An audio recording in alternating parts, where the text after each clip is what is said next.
I've been listening to these stories for a while, and man, there are some crazies out there.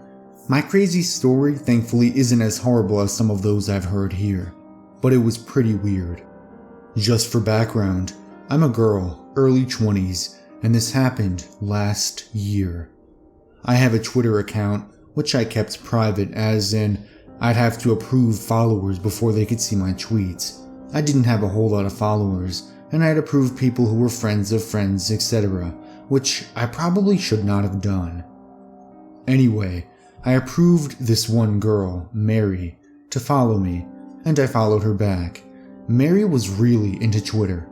She would tweet every 5 minutes, foursquare her every location, like she'd check into roads and streets, and she'd tweet every song she was listening to, what she was currently watching. It got annoying very quickly as my entire feed was comprised of Mary's activities. Because I did not know her personally and hardly interacted with her anyway, I unfollowed her. Shortly after that, I heard from friends that she was tweeting about me, making fun of my username, my description, etc. It was very strange, but I shrugged it off as her being hurt that she lost a follower. I conclude now that she was very dependent on online activities to feel good about herself. A few days later, a friend messaged me asking me about my new Twitter account, to which I replied, "What?" Turns out, someone made a Twitter account using my picture, a weird version of my name, and a twisted version of my username.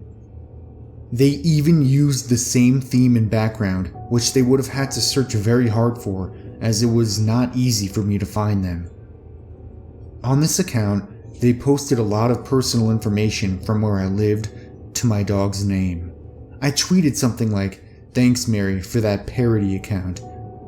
And the crazy girl kept insisting that I made this account to frame her. I ended up having to email Twitter to get it down, which thankfully they did. I really didn't want all that personal info out there. I heard later that she was obsessed with me and would tweet about me if she saw me anywhere, like at concerts or at our university. I never met her in real life, thank God. After that, I cleaned up all my accounts and deleted a lot of tweets that contained personal information and blocked a lot of people. I thought that because I didn't accept strange guys on my accounts, that I'd be safe. But apparently, girls can be obsessive too.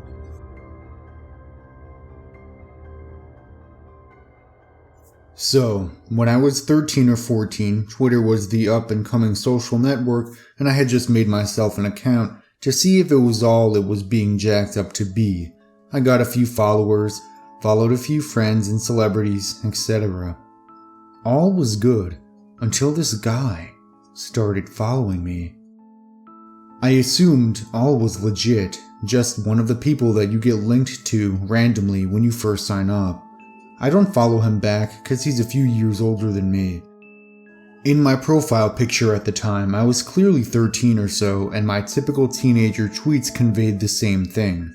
I thought nothing more of it until a few days later when he direct messaged me asking me to add him on MSN. He said he liked my picture and thought I was very beautiful and a whole bunch of other compliments. Being the insecure girl I was at that age, I added him the same day and we started chatting. He told me about how he's not about 19 or 20 like I thought, but is in fact in his 30s, has a wife and child, and a full-time job in India where he lives. Now, things are starting to seem odd to me, but he said nothing harmful, we're just talking about hobbies and stuff. Then it starts to get more strange. He starts asking me if I have a boyfriend, and I tell him no, and he then asks if I like any boys at the moment. I say no, but I do have a crush on one girl in my grade at school. That catches his interest right away. He starts asking me all these things like, what do you like about women's bodies? And cause I'm still oblivious to anything dodgy, I just say something like, I like their personalities more, and whatever, and so on. Then he says, but what about their legs or their tits?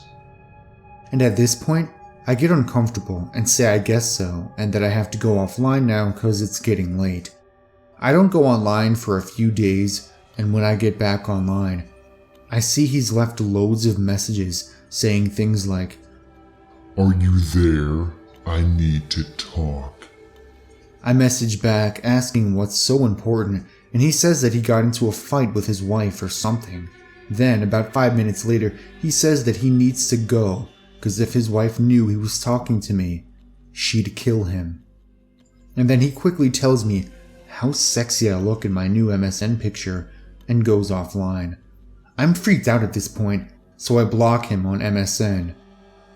The next day, he tweets me asking why I deleted him. Do I not like him anymore? He thinks I'm so sexy and all this creepy bullshit. After that, I blocked him on Twitter and created a new account just to be safe.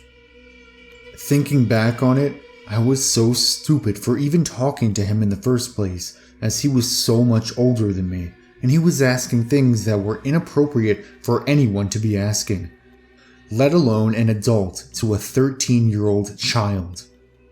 I never told anyone about it because it ended so quickly. But if I'd been more stupid and let it go on longer, it might have gotten so much worse. I just hope no other girls were coerced into giving him anything.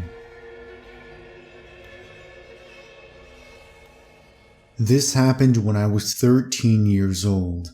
I was a very outgoing person, and I always talked to everyone I could. I especially made an effort to talk to people that seemed to be loners.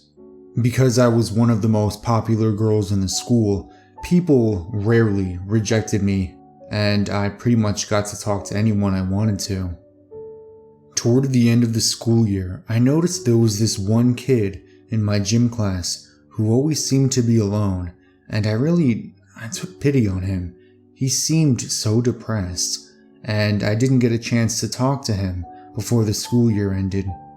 Unfortunately, our gym teacher was a total jackass, and he wouldn't let us pick who we played with. We just kind of got thrown into groups and went from there. After arriving home from the last day of 8th grade, I decided to look for him on social media. I tried his Facebook and Tumblr, but he didn't have either of those. About to give up, I decided to try him on Twitter. I didn't really use my Twitter account too much, but I figured if it got me in contact with him, it would be worth it. I was a little surprised when I typed his name into the search bar that I actually found him. When I started talking to him, I realized that he was actually really nice and a very sweet person. We ended up becoming very friendly with each other and actually started sharing a lot of personal secrets. He told me about the time he drove his mom's car when he was 10, and I told him about the time I almost accidentally burnt the house down. When the summer was coming to an end, we started talking about seeing each other in school, and he said that he didn't want to ruin my reputation, but I told him that would be silly. I honestly didn't care about my reputation, and I told him that I wanted to be his friend, and I really didn't care about it. He said that he didn't believe me, so I told him that I was going to prove it to him by giving him a hug in front of everyone. He told me he was really excited that we were going to be friends and that I was going to hug him. When the first day of school came around, it took me quite a while to find him. It seemed like he was hiding off or something. I walked up to hug him and he seemed really confused and pulled away. He asked me what the hell I was doing.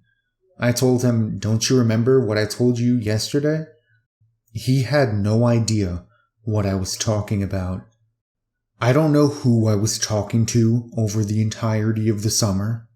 All I do know is that they know almost everything about me.